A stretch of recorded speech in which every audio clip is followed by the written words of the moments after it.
आप पीटीएमसी की बात उठा रहे हैं तो पहले पर्सनल लॉ को तो अपने बनवा लीजिए। पर्सनल लॉ शायद बन जाए तो पीटीएमसी तो ऑटोमेटिकली अपने अंदर आ जाएगा, क्योंकि जो मुसलमानों का वक्फ बोर्ड है वो डिसाइड करता है कि पूरे इंडिया के अंदर मुस्लिम की जो जमीन जायदादें हैं उस पे हक वक्फ बोर्ड का ही मुसलमानों का रहेगा।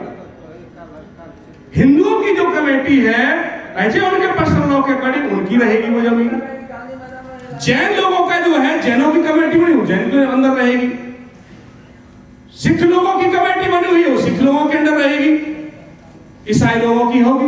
लेकिन बौद्ध लोगों का क्या है? चाहे ऑल इंडिया बुद्धिस्ट फॉर्म हो, all India Buddhist personal law हो, बुद्धिस्ट सोसाइटी हो, या तमाम संस्थाएं जो बन रही हैं, अब उनका कोई बोर्ड तो है नहीं। वो कैसे अपनी जो मॉनेस्टी है उसको कैसे संभाले? उसके लिए आप लोगों को कानूनी प्रक्रिया पे पूरा दावा करना पड़ेगा। और रही पीटीएमसी की बात, तो पहले आप अपने भाव को समझिए। भाव और आस्था और विश्वास जब तक आपके अंदर पैदा नहीं होगा तब तक आप बीटीएमसी मुद्दे को नहीं जीत सकते। यह भाव से, भावनाओं से जुड़ा हुआ है। सुप्रीम कोर्ट जब ऑर्डर देता है, आप लोग बड़े मंच पर चिल्लाते हैं कि हिंदू धर्म नहीं है। सुप्रीम कोर्ट बोलता है लेकिन ना नहीं कर सकता, क्योंकि भावनाएं हैं, बहुत ज्यादा पॉपुलेशन है। भावनाओं को आहत नहीं कर सकता सुप्रीम कोर्ट। आपके धर्म की जो आस्था है, आपके धर्म का जो विश्वास है, उसको सुप्रीम कोर्ट को और सरकार को मानना पड़ेगा। लेकिन आप लोगों का भाव ही नहीं उसके प्रति। आज अगर बीटीएमसी की बात करें तो बीटीएमसी के मुद्दे पर हम लोगों को अपने स्वतंत्र अधिकार, पहले स्वतंत्र आइडेंटिटी की पहचान होनी चाहिए। बुद्धिस्ट पर्सनल लॉ की बात होनी चाहिए। बीटीएमसी मुद्दे पर हम जितने भी बौद्ध लोग हैं उनको बड़ा ही संगीन होना चाहिए। चाहे उसके लिए हरियाणा से अगर मुझे आप आदेश दें तो पैदल चल करके मैं बोध गया आ सकता हूं, पैदल चल के। लेकिन उसके लिए आप सारे पूरे स्टेट, पूरे इंडिया के बौद्धों को इकट्ठा होकर के कमेटी बनानी पड़ेगी। कमेटी बना करके स्टेट कोऑर्डिनेटर बनाने पड़ेंगे। स्टेट कोऑर्डिनेटर बना करके इसकी रूपरेखा बनानी पड़ेगी, कितने लोगों का आना है, किस तरह से आना है, पट्टियां लेनी है। जो आपको करना वो काम आप लोगों को करना पड़ेगा। हम लोगों ने अभी जिस दिन हमारी मीटिंग शुरू हुई और 17 को जब यहाँ पे सितंबर की जब डेट रखी दिल्ली में, उसी दिन के बाद में हम 3 मीटिंग कर चुके हैं, संगति लगा चुके हैं हरियाणा के अंदर।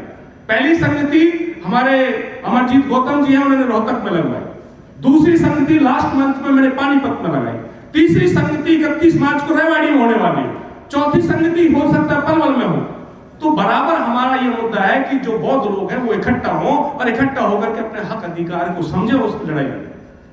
हम किससे उम्मीद कर रहे हैं? उन लोगों से उम्मीद कर रहे हैं जो हमेशा लड़ते 19% पॉपुलेशन होने के बाद कहते हैं मेरा तो शोषण हो रहा है। 131 सांसद पार्लियामेंट में बैठे हैं, वो लोग बोलते हैं कि संविधान खतरे में है।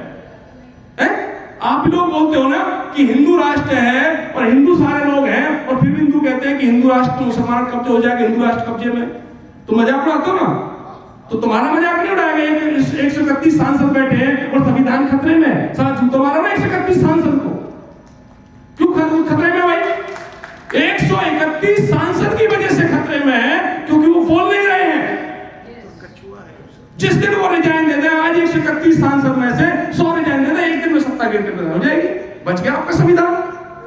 लेकिन आप चाहे तमाम लोग इकट्ठा हो जाए, विदाउट कानूनी प्रणाली के इन लड़ाइयों को नहीं जीत सकते। उसके लिए आपको अपने भाव को समझना, महसूस करना पड़ेगा, आस्था को, विश्वास को समझना पड़ेगा। बुद्ध को लोग बहुत सारे भगवान नहीं मानते हैं। जब सम्यक बुद्ध हुए, अरहत हो गए, कोई भगवान अगर भाव से कह रहा तो आपको डिबेट करने की जरूरत क्या है? लोग उसमें डिबेट करने लग जाते हैं। कोई धर्म की बात करता है, कोई कहता है बुद्ध धर्म नहीं है, बुद्ध तो धर्म है। आपस में ही ज्ञान देने शुरू कर देते हैं। रिलीजन की बात करें, एज पर कॉन्स्टिट्यूशन, उसमें रिलीजन शब्द आता है कि 6-8 धर्म अगर भारत के अंदर है तो उसमें बहुत धर्म आता है। उसमें कॉलम में आपने लोग नहीं लिखते रिलीजन बोल रहा है, क्यों लिखते हो? बोलो सरकार से हम तो धर्म लिखेंगे, यहाँ पे नहीं लिख सकते। कानूनी लड़ाई को कानूनी प्रक्रिया से समझिए। बीटीएमसी का जो मुद्दा है उसके लिए लीगल एक्सपर्ट होना बहुत जरूरी है, और हर स्टेट से कोऑर्डिनेटर होना बहुत जरूरी है, युवाओं का भी होना जरूरी है। और जो लोग हम उम्र है जो हमसे ऊपर में कर चुके हैं, उम्र दराज के जो लोग हैं, जो बौद्धि जिनके अंदर बुद्धि का विकास है, जिन्होंने मार्गदर्शन देना शुरू किया है, उन लोगों का बहुत मार्गदर्शन की जरूरत है। ऐसी विश्वास और आस्था के साथ अगर हम लोग इकट्ठा हुए तो ये लड़ाई लड़ी जा सकती है। और रही बिहार की बात, तो ये बिहार की लड़ाई नहीं है, बिहार की लड़ाई नहीं है, ये लड़ाई पूरे विश्व की है, पूरे विश्व के उन बौद्धों की है जिन लोगों को तथागत गौतम बुद्ध में अपनी आस्था और विश्वास है, जो लोग तथागत गौतम बुद्ध को अपना भगवान मानते हैं, उन लोगों की लड़ाई है बीटीएमसी की।